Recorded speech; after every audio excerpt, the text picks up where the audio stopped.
Hi guys, welcome back to the Jack Revell show. Today I am happy to introduce you to Michael Hempseed.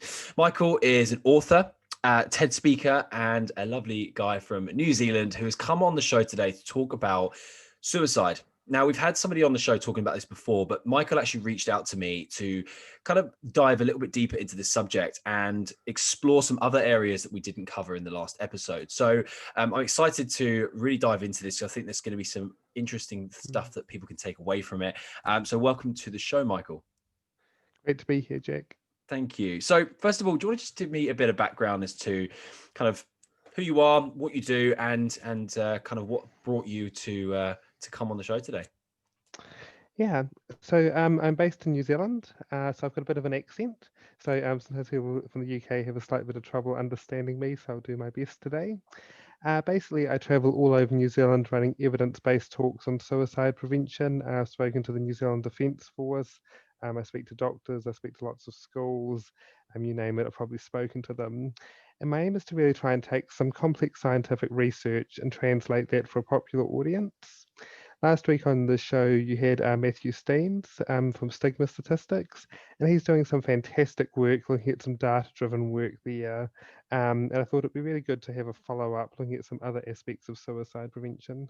Fantastic. Yes, thank you for clarifying that. Michael, yeah, sorry, Matthew Steens is somebody I met a couple of years ago, and it was at a sort of a mental health awareness event that we did in conjunction with a few different brands. And he told me the story about stigma statistics, and it really hit home because it's so hard to quantify suicide, and I think that he's done a really good job and is doing a really good job in kind of quantifying and understanding the figures and the facts behind it. But I think what I'd like to sort of talk to you today about is kind of what suicide is in terms of how do people get to the point where they are suicidal? How do people fall into that category? How do they go from someone who's living a normal life and enjoying themselves to potentially thinking about taking their own life and being in that position? How have you come to find yourself in this line of work? Well, tragically, in New Zealand, we do have a lot of people that also experience suicidal behaviour. A few years ago, I went to India, and before I went there, people said, when you go there, you are going to realise how lucky you are. But I went over there and I realised lots of people were really happy, even though they had nothing. And I came back to New Zealand and realised that actually there's a lot of people that really aren't that happy and are really struggling here. So that's sort of how I got into this line of work. And you've written a book, Being a True Hero, Understanding and Preventing Suicide in Your Community. When did you write the book? 2 years ago now, it's just Okay. about. And what spurred you to write that book? So I gave all these seminars around the country, and people said, "Well, is there anywhere we can find more information?" And one of the problems with that was I had to send them to a whole lot of academic journal articles, which are not particularly easy to read. They take a lot of time, and so I wanted a simple book that people could pick up that tried to translate the research in an easy to understand way, and I couldn't really find one. So I put the book out. I wasn't really sure if anyone was going to read it. The New Zealand Police have picked it up. They've used it with some of their work. Doctors have picked it up for their own training, as well as many people that have experienced suicide. Either they've been suicidal themselves or they've lost someone close to them. And what is your main objective for the book itself? So the biggest thing is to stop even one suicide. Tragically, a large part of my work is working with those bereaved by suicide, those that have lost someone. And the death of just one person is devastating. It's not something that people get over in 5 minutes. I've met people in their 70s and 80s that are still really affected by a suicide that happened to them 30, 40, 50 years ago. And so if we could just stop one suicide, that would be tremendous. I think one of my goals in writing the book was in New Zealand and many parts of the world, we exclusively associate the illness depression with suicide, and we think that they go hand in hand and there can't really be any other causes. But actually, we found that anxiety, we found that poor sleep, and we found things like brain injuries, bullying, and and we're going to talk about a same-day crisis later on. But there's many, many different causes of suicide. And so, if we really want to get on top of suicide, we have to understand all the different causes and at least be aware of them and try and address them. Okay, so you highlighted a few there. What is do you think, the most common cause of suicide at the moment? I don't know about one. There's certainly a lot. We'll go through some of those today. One that I'm very interested in is poor sleep. We often talk about in terms of health and well-being, eating well, and exercising, but scientists are starting to discover that good sleep could be twice as important to our well-being as those other things.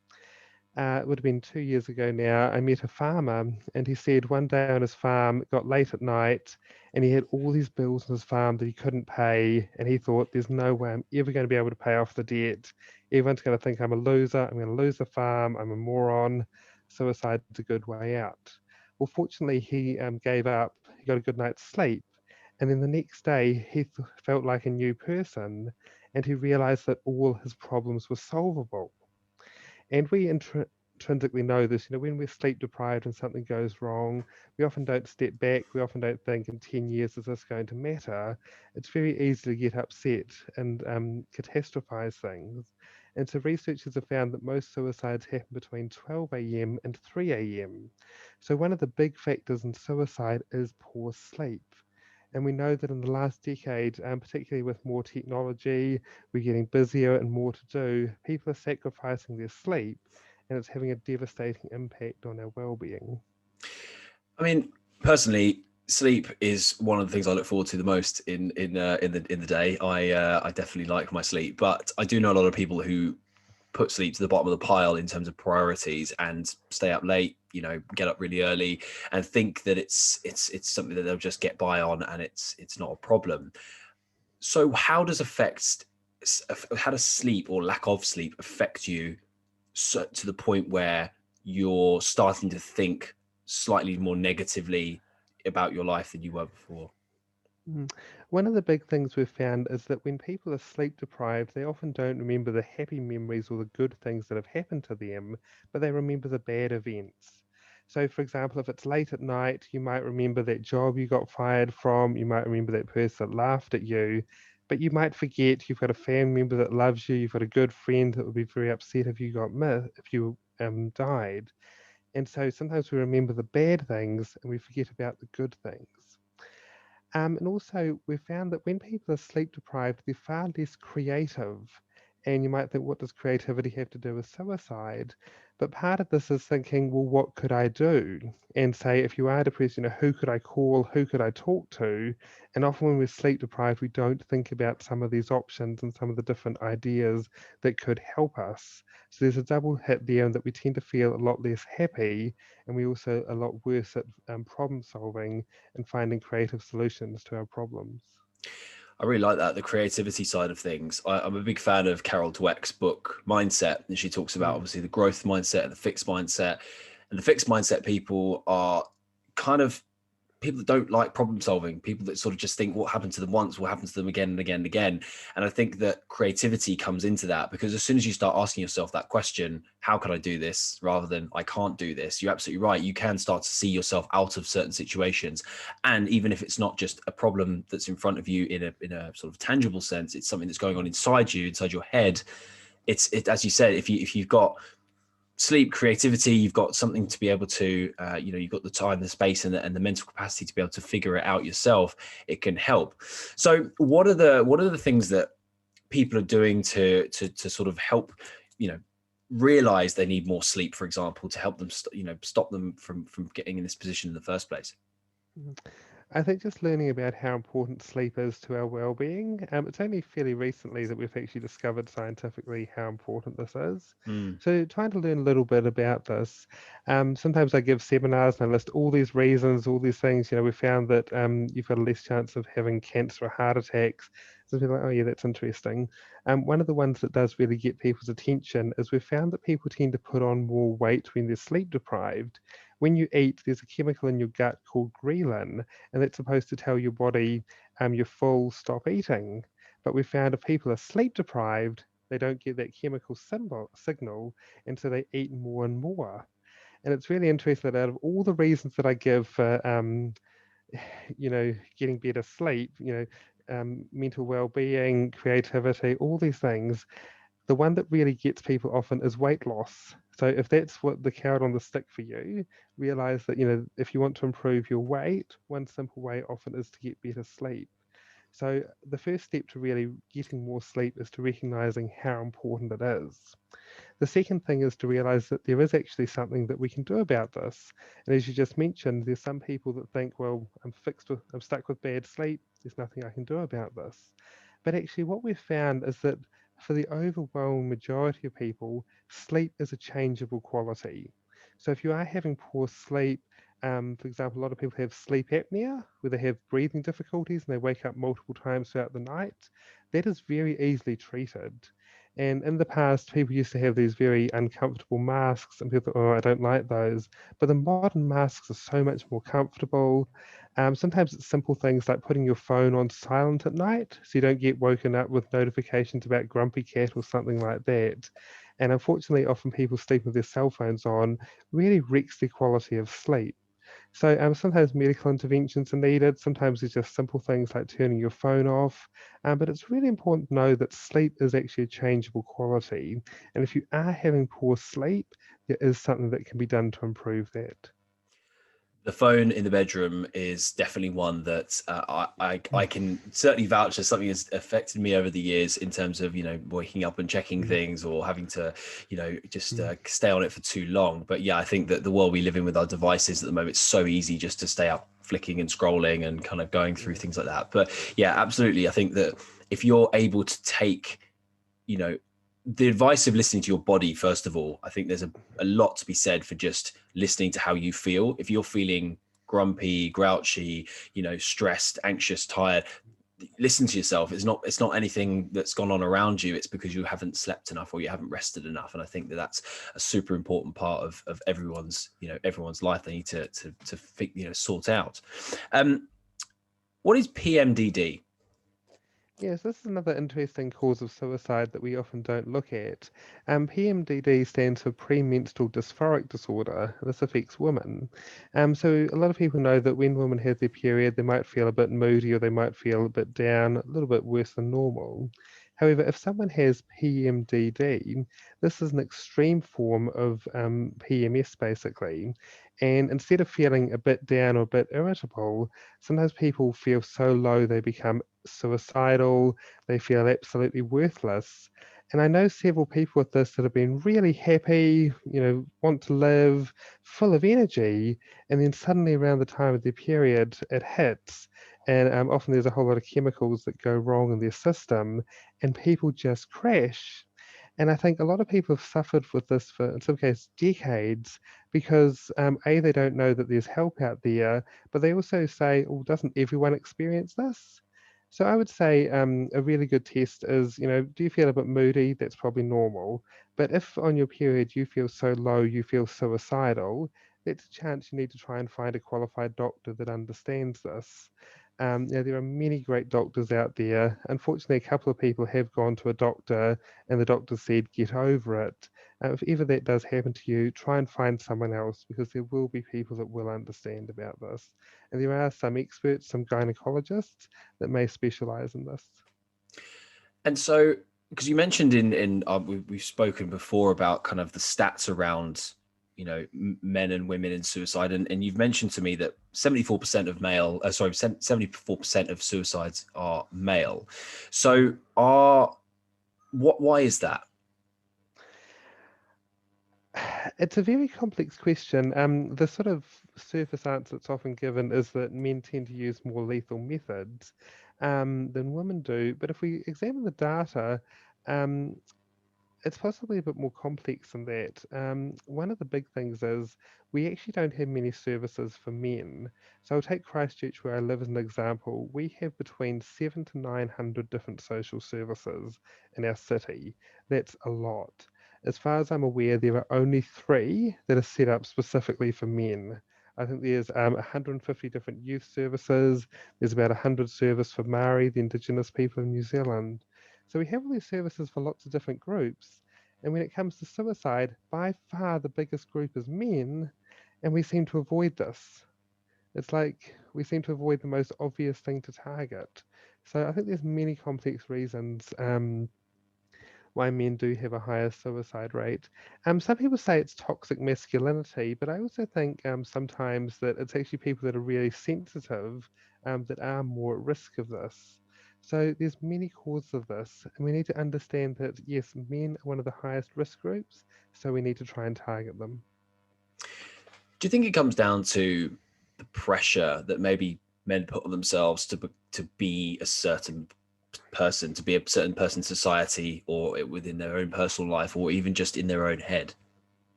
I think that can come into it. If you've seen the film Mary Poppins, you'll know there's the character of George Banks, and it's a really interesting characterization of I think what a lot of men go through. That Bert realizes that well he has to support the family, he's got no one to go to, everyone expects him to fix everything, yet who does he go to? Where's his supports? So I think sometimes that pressure that men do put on themselves, to be have it all together, to be the stable figure um, can be a problem. So that's where people need to ask for help. That's where people need to reach out. But it's also important to know that some people, we often say to people, if you're suicidal, speak up. But sometimes when people are really in a bad state, they don't realize the bad state that they are in. I'm sure we've all had something we haven't realized what's going on for us. And so sometimes I say instead of telling people to speak up, we actually need to reach out and we need to look out for people that we're concerned about. I touched on this before, and it's such it's an interesting part of this sort of whole topic. But how do you recognize when somebody needs that question, that Mm. help, that reaching, that olive branch, so to speak, of are you okay? Yeah. So I guess it's really if you've seen a significant negative change in the person. So for example, if you know that someone used to be really happy, for example, in the workplace, if they were often early for work, they took great pride in the way they looked, they were very sociable. But now you've seen that in the last couple of months, well, hold on, there's been a significant change in this person. They just don't look as happy as they used to. They've been coming into work late. They're looking disheveled. They're not going out to social events. And they might not explicitly say they're suicidal, but if you ever recognize that in anyone, I really encourage you to go up to them and privately and say, I have noticed, and say what you've seen. Because sometimes if you just say, how are you? People say, I'm fine, when actually they're not. But if you say, I have noticed X, Y, and Z, often people will be willing to stop and say, oh, well, actually, I haven't been doing so well, or oh, I hadn't noticed that, but are you concerned about this? And often, if you say either I have noticed or I am concerned, people tend to respond much better. And you're actually saying you've got something concrete to go with. Now, I should just point out that we also need to look out for signs of mania. This is the opposite of depression, where people seem to be extremely happy. And mania tends to be a distorted happiness. And unfortunately, sometimes people think that, maybe dying by suicide, it'll be really beautiful. Everyone will, cry. It'll be this magic, wonderful thing. And sometimes they're not thinking clearly. So it can also be mania to look out for.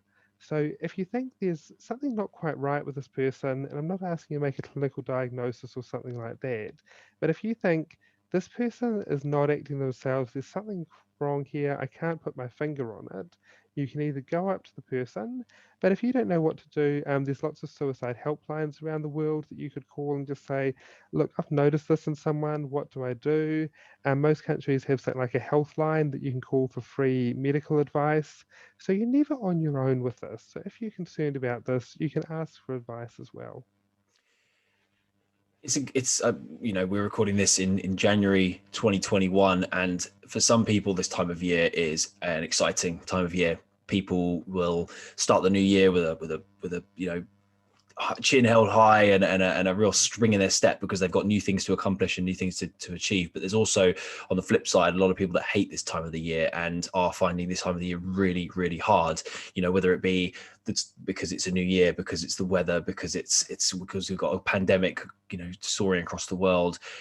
What do you think people can look out for in a position where they're not necessarily seeing people at work? For example, in the UK, we are currently locked down, and not many people are actually allowed to go and see their colleagues at work because we're working from home. How could people recognize whether somebody is either feeling, notice those differences in somebody that they're not seeing on a daily basis? I think one of the important things is either phone calls or Zoom conversations. If you just send emails, you don't get a lot of information from that. But often, if you talk to someone from their tone of voice, or ideally if you can see them on Zoom or Skype, then you can realize that possibly something's wrong. And don't be afraid to just say, look, we're in lockdown again. I know this has been really tough on some people. I just wanted to know, like, honestly, how are you finding this? Like, when you wake up in the morning, do you feel ready to go? Do you have lots of energy? Or do you just think, I'm over this? I can't believe we're locked down again. I can't believe we're locked down at Christmas. So don't be afraid to sometimes ask questions like that, because sometimes you can't tell by people's faces. Sometimes you do actually have to ask a little bit. And I often say things like, if you don't want to tell me, that's okay. But look, I know this has been a really tough year for lots of people, and there'll be some people that are struggling. I just wanted to check in on you, just see like throughout the day, how are you feeling? Are you feeling generally pretty happy, sort of okay, or actually quite down? And sometimes if you give people a few options as well of what the sort of answer you want, that encourages people to share a bit more. I wanted to talk a bit about failure, Yeah. because failure Could we just go is, back? Sorry, could we just go back one step to of course. so the next part is, so if someone does admit they're struggling, what do you do about it? That's the next thing to check on. So it's really important to know there are lots of helplines. You can always Google helpline. Say if you're in Manchester and you're in Birmingham, wherever you are. I believe medical centres are still taking calls in the UK. Is that correct? So you can call them. Uh, and if the first people you try say we're in lockdown, there's still some services that are open. So try the next one. And if that doesn't work, try the next one. But basically, if you're concerned about someone, you need to get them to help, in whatever form that may be. Sometimes, that's just, you may give them the phone number of a helpline. If you're really concerned, or if you think someone's in danger of suicide, you need to get them urgent help. So, and again, as I said before, you can ask for help yourself. You can ring some of these suicide charities and say, what do I do? I'm really concerned about a friend, my brother, my sister, the neighbor. What do I do? And they can help you through this. Thank you for clarifying that. I think there's a lot of people that maybe think they know what to do, but actually Mm. haven't got a clue what to do if the opportunity or the situation arises. And I think that you're absolutely right. There is so many, I suppose, helplines, but also there are support networks out there, not just in terms of the national ones and the ones that are supported by the government, but I think in terms of Facebook groups, WhatsApp groups, Instagram groups, things on social media where people can go and talk about this sort of stuff in a really safe environment. So I think that if you are listening to this and you want to help somebody or maybe even help yourself, then the best place to go is to start sort of try and find other people that can help you with this, or the local helplines that will be available to you. And just one other point, I host a radio show here in New Zealand, and I've asked person after person with personal experience of mental illness, if you had one bit of advice for someone going through this, what would it be? And person after person has said to me, I wished I knew I could change counsellors or doctors. So, in other words, if the help you're getting is not helping you, you can change. So, for example, if you've gone to see a counsellor and you think they're useless, they don't understand, they don't listen, sometimes people think, oh, well, all counsellors are like that. And that's not the case at all. And I do want to emphasize most people, when they go to get help, they will get it right the first time. But it's important to know if you think the person doesn't understand, they don't listen, or you just don't fit with them, there are other options. So you can look for help in other places. Comes back to that growth fixed mindset as Yeah. well. If somebody's in that position, they're not probably going to be looking through the world through rose tinted glasses, as people that might not be in that position will be. So Mm. you're absolutely right. If somebody isn't doing them the right sort of service, it takes a lot of courage, as well as also commitment, to sort of say, actually, no, you're not helping me in the way I need to go and find someone else. It's good to know that. I didn't realize that was such a huge problem. I wanted to talk about failure, because failure is something that I deal with on a personal level, but also a lot with my clients, quite a lot with working with them. And I'd just like to ask you, what does failure mean to you? For me personally, failure isn't actually a big deal. We all fail. We get it wrong plenty of times. I've produced this book that lots of people think, oh, this is really good. You should have seen the first, second, third, probably even sixth drafts of the thing. There's one particular chapter in there. I'd gone through several iterations and I read it one day and I thought, I cannot understand this myself. So I think failure is really important to know that actually, I think it's a part of life. But tragically, a lot of people don't know that. And I think a lot of people have grown up in a culture where we punish failure, where we say you can't fail at all in school. And we often mock and humiliate people that do fail and we think they're losers. But actually, that's not the way that we need to go about it. We need to understand that some very successful people have failed spectacularly in their life and they were able to overcome that. I think that yeah, that the failure thing I find fascinating because I've always said that it's not failure, it's feedback. It's feedback to Yeah. what you've been doing, it's what you've tried, it's what you've experimented with. There's a quadrant that you can look at that says, you don't know what you don't know. And the whole idea of experimenting and trying things out is to try and figure out what you don't know and try and know it so that you can do it and move forward with it. But if you try something, it doesn't work, it's not a mistake, it's not a failure, it's just a learning. It's just something that you can then go, right, that didn't work that time, so what can I learn from that, what can I take forward from that, and move forward and do it either a slightly different way or completely change tack. So have you failed in your life, or have you experienced failure in your life that has led you to the point where you think, no, I can get over this, or has something happened to you that's enabled you to think, I need to get over this, otherwise this is going to go down a very dark path? So my whole career is actually built on failure, pretty much. Me telling a story. So I was actually living in the UK a few years ago, and in 2012 I saw the audition to Britain's Got Talent, and I thought I've always wanted to do a magic trick in front of a large audience. So I thought, finally, this is my chance. I came up with this magic trick. I did a few rehearsals for it. It came to the day of filming, and at the start of the day, I said, I need 20 minutes backstage before I go on to set this up. And they all said, that's fine, that's not a problem. Unfortunately, at 4:30, someone came to me and they said, we need you on stage now. So nothing was set up correctly. I was literally throwing things in pockets and duct taping things together moments before I went on stage. And I don't know how long I had. I think I had maybe 5 or 10 minutes, but the trick wasn't set up properly. And I remember standing on the edge of that stage and thinking, this is almost certainly going to be a disaster. But I thought I would rather know than spend the rest of my life wondering what could happen. So I went out and I knew, going on a show like that, you take a risk, things can go wrong. However, I didn't realize quite how bad it could be. Pretty much everything that could possibly have gone wrong did go wrong. And everything that could not possibly have gone wrong also somehow managed to go wrong. I had 3,000 people in the audience yelling off, off, off. Imagine standing all alone on this massive stage, feeling like the entire world is against you. But it was worse than that. Amanda Holden was absolutely horrible about my teeth, and this was going to be broadcast in front of 12 million people. So if you're going to fail, fail big, right? When this happened, I thought my career is finished. I thought anytime I apply for a job, someone's going to Google my name, and they're going to say, sorry, no way. And anytime I want to get into a relationship with someone, they're going to Google my name and say, it's not going to happen. So I thought this was a disaster. This was going to haunt me for the rest of my life. What on earth am I going to do? Well, I was running school camps in the UK after the show aired, and a new group came in. I was standing at one end of a big hall, and they came in at the other end. And I was really hoping they had not seen the most popular show on TV.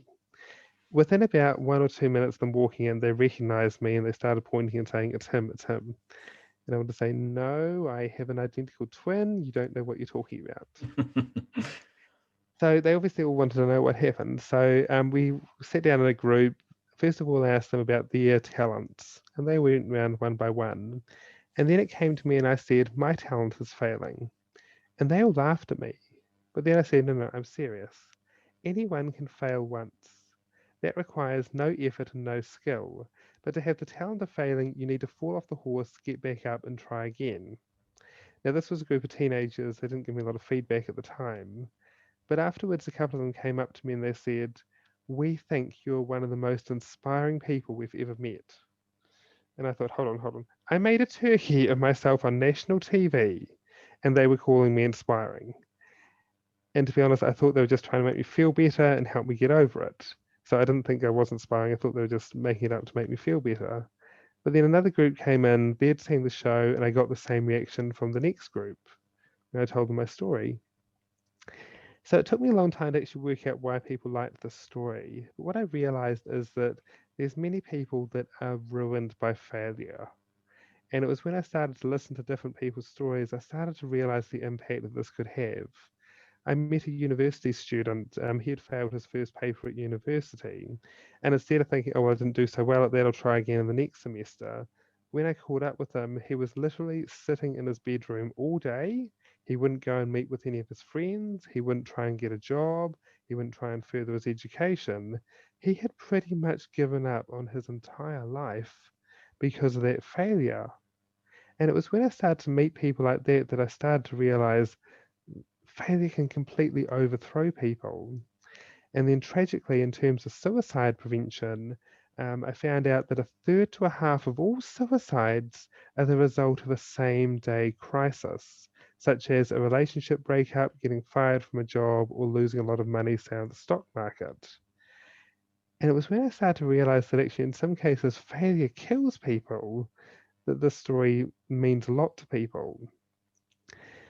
So I started to research this a bit more, and I found out that there's actually a lot of famous people that have failed. For example, there was a man that owned a business. That business didn't do too well. It went bankrupt. That man was left with a debt that it took him 17 years to pay off. You think, oh, this guy's a loser. He's never going to amount to much. But you've probably heard of him. His name is Abraham Lincoln, one of the greatest presidents of the United States. And we talk about all the amazing things that Lincoln does, but when we write the history books on Lincoln, why do we leave out his failures? And so I've realized that many people have grown up in this culture where they think that if people fail, they're a loser, they're a moron, or in some cases, suicide's a good option. But I think if we were more open about our failures, it wouldn't have to be that way. And so that's something that we really need to think about as a society and to really change the way that we address failure. I love that story. I think it's fantastic that, first of all, congratulations on going on Britain's Got Talent. I think that takes some balls and takes some guts to do so, but also Or taking, stupidity. or stupidity, whichever way you look at it. Yeah, One or the other. it's have you done the magic trick since, and has it worked? Is a question I'd like to ask you. I haven't done that one. It was one that I'd only do for TV because it requires a lot of setup, but I've certainly done other magic tricks since then, so I I haven't given like up it. on it. What struck me most about that story was the fact that you had the resilience to just pick yourself up and sort of almost Mm. take yourself out of that moment that would otherwise swallow you up into a dark hole, and to be able to tell that story over and over again to people that you don't know. It's one thing telling your story to a friend or to family or to people that know you, because it can kind of almost come across as like, oh, I just had this experience and it was bad, and we can all laugh about it. But to tell it to people who don't know you, who actually recognize you and have already got an assumption of who you are, and are taking that failure and almost labeling you as that person, that takes some courage.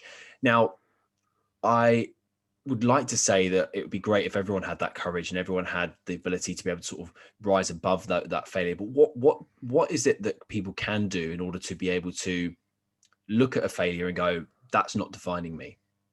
I am better than that. I think there's a couple of things that people can do. First of all, research failure. For example, just about anyone that's ever succeeded at anything has actually failed a lot. For example, the Beatles were turned down by almost every major recording studio before Decca took them on. And I mean, it'd be pretty. Just imagine you think you're good, you've got this rock band, you go to a record label and they say, "No, your music's on the way out." If you do that once, that'd be pretty tough. If you do it twice, that'd be pretty tough. But again and again and again. You can Google J.K. Rowling, the author of Harry Potter. She's put all her rejection letters online. Apparently, the book Chicken Soup for the Soul was turned down by 100 publishers. I think they've sold 100 million copies of that series. So, one of the things that can really help us to overcome failure is to actually research this. Because I feel, certainly in New Zealand, and I did spend some time in the UK, that we really live in a culture that's allergic to failure. In school, we give certificates of participation for everything. But in real life, if you don't get a job or you have a relationship breakup, you do not get a certificate of participation. So I think a lot of people have unfortunately grown up in a culture where they're immune to failure.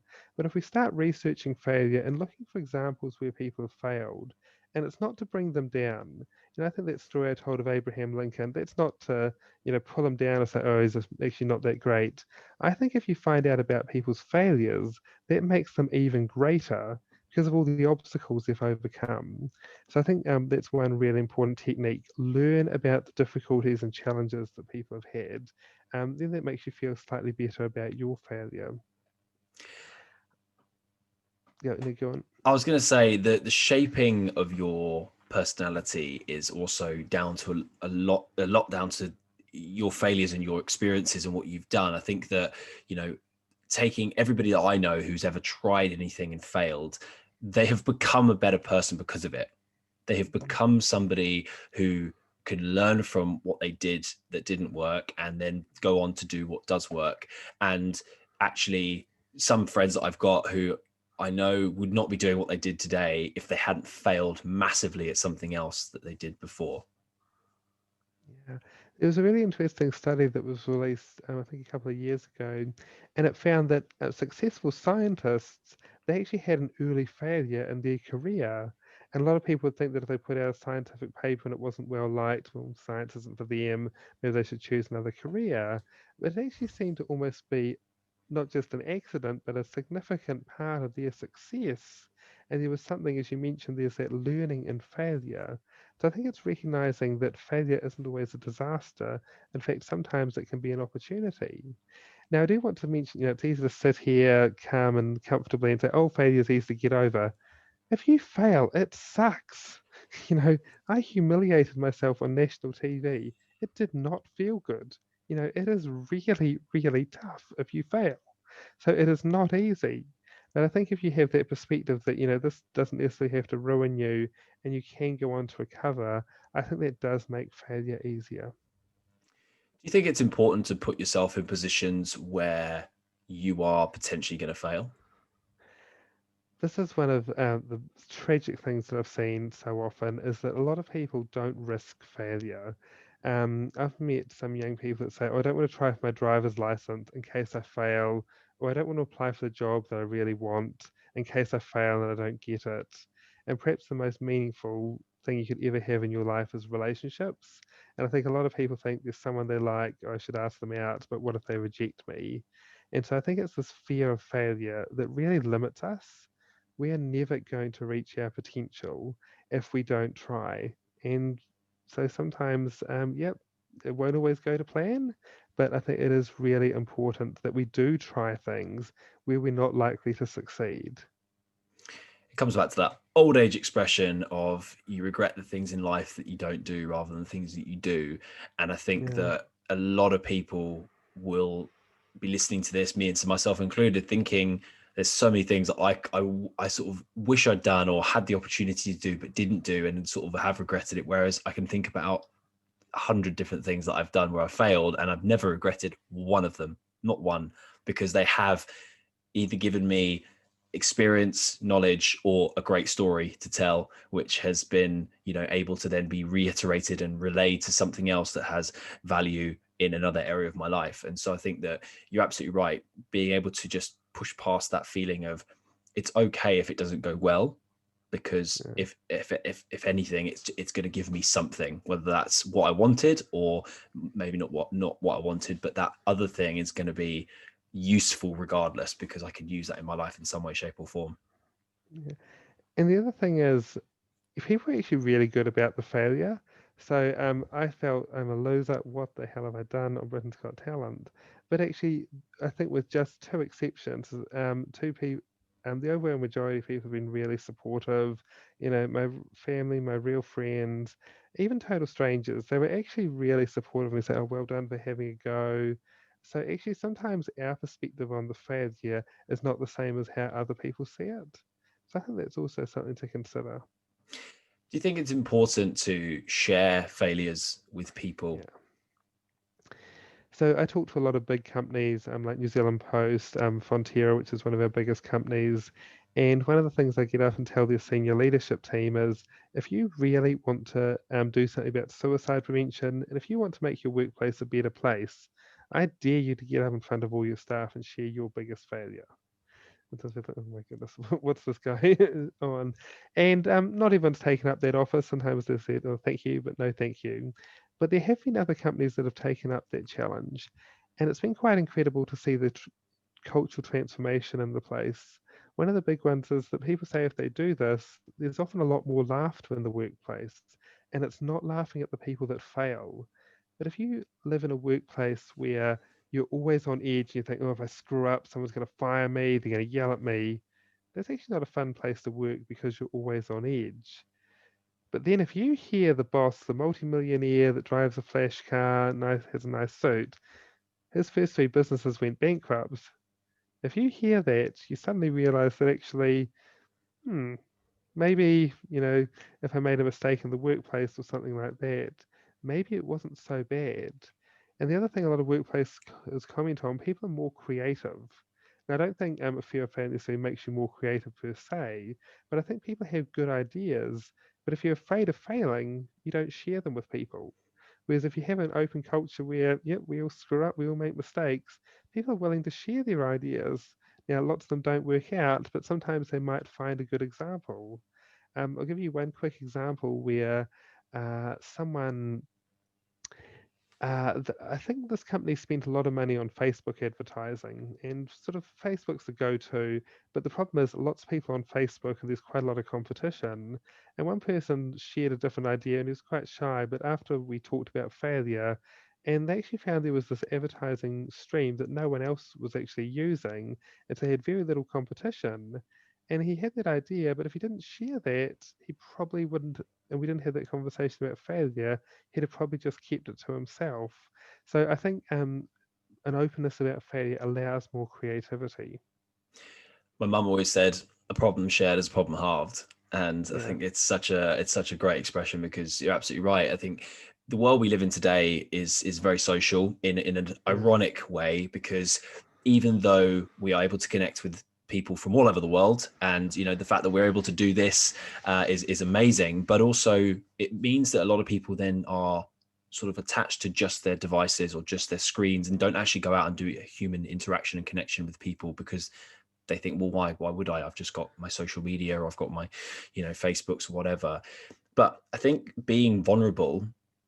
is actually a trait that is welcomed more than pushed away in today's society. And I think if you're being vulnerable about who you are, your failures, your what's going on inside your head, what's going on for you, it can be really, really helpful to just be able to put yourself out there for others to be able to help you. And I Mm. think that this year or last year, 2020, is a great example of people who maybe went quite introverted when everything kicked off and people were struggling to sort of think, well, how am I going to get through this? I was like a social butterfly and I was, out after work most nights of the week and going this and doing that at the weekend. Now I'm locked down. I can't do anything. They must have found themselves in quite a hard position. I feel for those people. But if unless you talk about it, no one's going to know. No one's going to know that you're feeling that way, and it's those feelings that can sometimes spiral out of control. Yeah, I've had a really good example of this. A few years ago, a young man rang me, and I can't remember how much money it was. I think it was either $500 or $5,000 that he owed to a telecommunication company. And to him, this was a staggering amount of money. This was a massive debt. He thought there is no way I'm ever going to be able to pay this off. And he seriously thought suicide was the only way out. And I said, well, worst case scenario, do you know you can be declared legally bankrupt and the debt can be wiped? They said, no, I don't know about that. And I said, well, if there's a possibility that, I think you can pay this off, but worst case scenario, you can be declared legally bankrupt. Do you still want to kill yourself? And he said, oh, no. And I think sometimes when we keep problems to ourselves, we make it so much worse than it actually is. We can build it up in our head, and sometimes if we share it with someone that's willing to listen and has some offers of help, it can actually show us that actually there are other ways out of this. There are other things we can do. I'm a huge fan of Brene Brown and her work around vulnerability. And I think we need to be more vulnerable as a culture. We often like to present this image that we've got it all together, but actually, come on, we've all got problems, we've all got things that aren't going so well. One of the things I share is in my seminars, I talk a lot about different parts of the brain and the biology of this and what it does. And people think I'm quite smart, but the first assignment I ever did at university, I got 35% for. So actually, I didn't do that well to start off with. I also like Brene Brown. She's got Yeah, she's got a real way of being able to explain essentially, high level, yeah, super intellectual stuff that goes on inside your head in a very simple way, and it relates to everyone that reads her books or watches her TED Talks. And I think that being vulnerable isn't a shameful thing, and I think that's what a lot of people mm, label it as. And I think that's the problem that we have in society, is that if you're putting yourself out there as somebody who is almost weak, or oh, I've got this wrong with me, or I'm not showing up in the right way, or I was this amazing person and now I'm not feeling so great. To do that is actually sometimes social suicide, so to speak, or it could be that you're actually killing your profile, and so therefore people don't do it, and therefore then internalize it and find it even harder to talk about it with other people because they're scared of what people might think of them. yeah. You might know the author Adam Grant. I There's do. a couple of recent TED Talks he's done, but he also did quite an early one. And one of his was that if people sometimes aren't so confident, or sometimes they seem to make a mistake, they're actually far more liked. And there's sometimes people that come across as I've got it all together and I always know what I'm doing. There's a company, I've talked about this before on a previous show, called Google, a Google owned, called Company X. I don't know if have you heard of them. They basically, their whole premise is just to try and fail fast. So they Yeah. give money to groups of people and they say, right, there's $1 million, go and basically figure out whether we can create a flying car. And so they'll go away for 3 months, 6 months, and then the idea is that the company, the director or the manager of that specific group will then have to present to the rest of the company and say, right, in the last 6 months, we have decided that this is either worth pursuing, we need another 5 million, or we failed so fast at this and we don't need to pursue this anymore. And so they'll get over it, and they celebrate it. They celebrate the failures. They celebrate the fact that they've either come to the conclusion this is something that we need to pursue, or something that they need to drop. And I think that's great. And I think that that's actually something we need to bring more into society, because people fail all the time. People Yeah. are constantly failing. And if we didn't fail, we wouldn't learn. We wouldn't actually grow. We wouldn't be able to evolve as humans and do the amazing things that we can do in this world. Absolutely, and this is where we need a significant cultural change. I think tragically, part of this has come about by the lack of free play in children. And in the past, children used to go to the playground by Mm. themselves, they'd play make believe, they'd do all these things. And a natural part of that is learning to fail, learning that things don't go so well. But unfortunately, we're putting a lot more pressure on younger and younger people to start studying maths, and we put pressure on people to get it right. I've had people tell me if they fail one course at school, that's it, their life is ruined. Can you imagine living in a world where you think there is that much pressure on you to be perfect all the time? But you're never going to learn anything new because you're not willing to try something that pushes you. So you might get straight A's, but maybe you could do better than that, or you could achieve something else. So if you're not willing to risk failure, you never hit your potential. And yeah, I completely agree with you. I think that there's a lot of people who are pressurized by, whether it be parents, society, culture, to do well in, say, school. But then there's also on the Mm, flip side that there's people that are pressurized in the same environment to do well socially, or to be sort of become a certain person because of who they're around. And so you get this sort of extreme examples of people who or aren't able to either socialize in other groups because they're so involved in one that's who they are, or vice versa. They're so well socialized with other people, but if they get talking on a one-on-one with somebody about a certain subject, they get stressed and upset because they haven't got that kind of, I suppose, that social awareness to be able to do, and it comes from being pressurized to do certain things at certain ages, and not being able to just be yourself. I think a part of that is awkward silences. I don't actually think they're awkward, but a lot of people don't want to have a conversation with someone new in case they don't know what to say. They think they've got to get it right all the time. And actually, a normal part of conversation is sometimes they have pauses. Sometimes you say the wrong things. I'm a professional speaker. I do this for a job. Usually I can speak fairly well, but there's some days when I get tongue-tied, say the wrong things. So it does happen. And again, we need to realize that actually this is perfectly normal.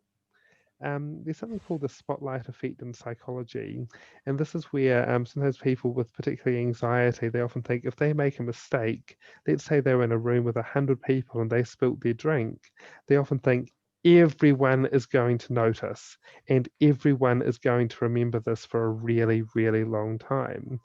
But actually, they've done studies, similar studies, they found often only one person notices, and actually that's the person themselves.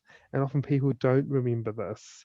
So I think it's also important to remember that sometimes in our heads we can catastrophize this and make it out far worse than it actually can be. You mentioned before about same day crisis and how a third to a half of people experience suicidal thoughts after a same day crisis. How can we, what can we tell people to help them come down from that level of, holy shit, I've had something happen to me, Yeah, this is the end of it? yeah. I'll just explain this concept a little bit more because some people really struggle to understand this. I think a lot of people have this intuitive idea that you would only die by suicide if you've had a really long history of depression and you've planned this for a really long period of time. A few years ago, a young woman came to see me. She had dreams of being an Olympic athlete for New Zealand and winning a gold medal. And when she came to see me, she said, "Well, 24 hours ago, I made a serious suicide attempt." And I said, "Well, what happened?" And she said she thought she was going to the Olympics and she got a rejection letter in the mail. So her life goal, everything that she'd spent her whole life working for, training all sorts of hours, long hours, sacrificing friendships, had suddenly gone up in smoke. And some people say, oh, people that have these same day crisis suicides, well, they must have had a long history of depression. But actually, she was happy. She thought she was going to the Olympics. And for some people, it can be a sudden crisis. There was one study that asked young people, how long was there between you thinking about suicide and carrying it out? And 24% of people said 5 minutes or less. So for some people, it's a very impulsive decision. Now you might think, well, no one was home when she got that letter. How on earth do you intervene then? But that girl was 16. I think there were many years when we could have intervened. And I think part of it was she grew up in a culture where she didn't know that failure was a possibility. Before I mentioned that poor sleep is something we need to address, we know that when people have poor sleep, they often become more impulsive. So, another way to tackle some of these same day crisis suicides is to get on top of poor sleep. But I think one of the biggest things we can do is have a culture where failure is accepted. Tragically, quite a few young men get fired from a job and they think about suicide. And this is often because they grow up in a culture where we think that people, they're never going to get another job again, no one's going to hire them. And yet, if we have people that can speak and say, yep, I lost a job, I got fired from one, if we have a culture where actually this is a normal part of life, and it is a normal part of life, instead of thinking when you get fired from a job, I'm a loser, suicide's a good option. Well, actually, lots of people got fired from jobs, they've gone on to be really successful. There's the West End singer Elaine Page. Many people know as this very famous and very well respected singer. But she was actually fired from the musical Here. And you might think if something like that happened to you, well, that's your career over. But she went on to be very successful after that. So I think if we could look at this a little bit more, I think that would make a dramatic difference. It comes down to the opportunity, doesn't it? I suppose Yeah, the opportunity you get when you get fired, or when you don't get to do something that you wanted to do, or when it doesn't go your way, you could look at it in one side of the coin and say, that's it, life's over, I've worked for nothing yeah, and this is it. Or you could look at it and say, well, what can I do now? What does this give me the Yeah. opportunity to be able to pursue? What does this enable me to be able to look at and work towards now that this has happened? And I think that for, I mean, I'm speaking personally here, but I think for me personally, this is a real, it's so hard not to, sorry, it's so hard in the moment to put yourself in that position. But sometimes just taking that 2 or 3 minutes just to take a deep breath, realize actually, I am still here. I have still got this. I've still got that. Still got friends. Still got family. Yeah. Moving forward isn't going to be the easiest, but I can do it. I am able to. I can take another step forward in the right direction. And if you're listening to someone in this state, sometimes we might think, let's take a 13-year-old that's had a relationship breakup. And as an adult, you probably know there's plenty more fish in the sea. They're probably going to find someone else. But if you say that to someone in the moment, it feels like they haven't been listened to. Mm. There's an author, Megan Devine, that's written a really good book called It's Okay That You're Not Okay, that looks at grief and how to respond to that. And she says if someone's going through a hard time, you actually need to acknowledge what they're going through. If you just say, there's plenty more fish in the sea, get over it, you'll be fine, people feel ignored, they feel belittled. But if you say something like, that sucks, that's just awful. If you actually acknowledge what they're going through when you're listening to them, it allows them to express what they're going through. And often, if they hear that acknowledgement, they're willing to share a little bit more. So I think having people where we genuinely listen and don't try and brush this off, but actually do acknowledge what they're going through can be something that we can do if we see someone in that situation. Sounds like a good book. I need to get that on my list. It's sounds like a good one. Um, Michael, one last question I wanted to ask you, which is, I suppose, quite a nice one to round it off with. But suicide, is it preventable? Is it something that we can completely eradicate and kind of stop this from happening, or is it just a matter of time before someone would try again? Yeah. So I think this is probably the biggest objection I have in my workshops. A lot of people think that if there's someone that they know that's suicidal, well, there's no point trying to help them because they think if we stop them doing it one way, they're just going to do it another way. So there's no point trying to stop them. Well, there was a study conducted by Richard Seiden, and he found that between, I think, 1937 and 1971, 500 people were stopped jumping off the Golden Gate Bridge. And he followed them up years later. And to his surprise, he found that a staggering 94% were still alive or they had died of natural causes. So, in other words, if you can help someone in that time of crisis, there is an exceptionally high chance that they will live. So it's not inevitable that they're going to just go and do it another way. You can actually make a difference. I think we often focus on the things that are going wrong in the world, but actually, we live in a pretty amazing world.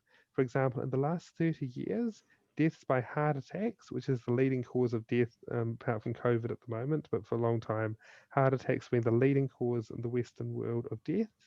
We have halved the rate of heart attack or deaths by heart attacks by 50% in the last 30 years. It's estimated that child poverty around the world has halved in the last 50. That's incredible. We have made some incredible inroads into some massive social problems. And I like to think that human beings are smart, we're creative, and actually we do care about each other. And I think if we could solve some of these really complex problems, I also think we can solve the problem of suicide. Now, unfortunately, we're probably never going to quite get to zero, but I think we can dramatically reduce the rate that we have at the moment. And we've done that with other things in the past. Some people say, oh, this problem's just too complex, it's too difficult. Well, I talked today about something as simple as share your failures. You might think, oh, well, I haven't been on TV, I didn't fail on Britain's Got Talent. What failure do I have? But maybe you had a divorce, a relationship breakup, maybe you had a business that didn't go so well, maybe you got fired from a job. You never know the impact that sharing that with other people could have.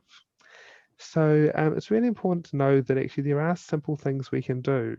I mentioned before something as simple as putting your phone on silent or on flight mode when you go to sleep. That means that people aren't as tired, they're less impulsive, and they're probably going to be a lot happier. So although the problem of suicide can be really daunting, there are actually things we can do, and I truly believe we can dramatically reduce the rates of suicide that we have. I think that you're absolutely right. The the way that the world is at the moment is amazing. I also think we live in a quite a fantastic time. And if you think about not just kind of, as you mentioned, with the heart attack rates and the poverty, but also technology, our technology has come leaps and bounds in such a short amount of time in the grand scheme of things of humanity, that it's going to be it's scary to think, but also incredible to think what we can achieve in the next 20, 30, 50 years. And I think that you are pioneering this space into helping prevent suicides at the right sort of time, because I think that more people are aware of it, the more people that you talk to, either on seminars, podcasts, whatever it might be, the more people hear about it, the more people talk about it, and the more people will get it into them that this is something that we need to stop, and we need to get more aware of, and help people that are in those vulnerable positions. I'll just add one other hopeful thing. I recently read a book called The Traumatic Neuroses of War. This was published in 1941. This was the first book ever written on PTSD. And it's quite a large book. There's a few pages at the back on treatment for this. And the author says that, well, if you've had this for a long time, there's really nothing you can do about it. Actually, 1941 wasn't a very long time ago, but today we'd never say that someone has untreatable PTSD. We have so many new treatments out there.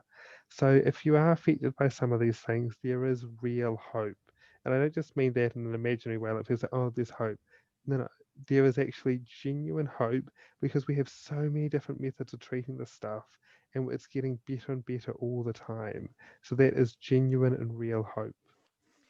And for people who are listening who have either had an experience or have known someone that had an experience, or is interested in learning more about kind of what's been spoken about today, and kind of interested in learning a bit more about Michael, where can people come to find you and talk more about what we've spoken about today? Yeah, so I've got a website called beingatruehero.com, and I've got lots of resources on there. So if you go to the resources tab on there, I've got other psychology topics as one of the tabs, but I've also got a lot of information on sleep and trauma. So if you want to learn more about these topics, and I think, even if you say haven't been affected by trauma, it's really good to learn a little bit about this to realize, well, you never know, you could have a friend, a colleague, a neighbor, someone like that. So it's really good to learn about these things. Then if you do want to buy my book, it's available on Amazon. That can also give you a bit more depth than what we've gone into today. So there's the website beingatruehero.com and my book, Being a True Hero. Fantastic. And I will link all of those in the show notes below. Michael, this has been informative and really, really nice to talk to you. I really appreciate your time. And I look forward to seeing developments of your work as time goes on. And I'm sure that our listeners will be super excited to kind of dive into this again after Matthew's podcast, and really sort of hit home the fact that this is a real problem, and this is something that we can prevent. It's not something that's just here and we have to deal with it. We can actually prevent it, and we can actually move forward in the right way. So thank you for your time. Great, it's great to be here.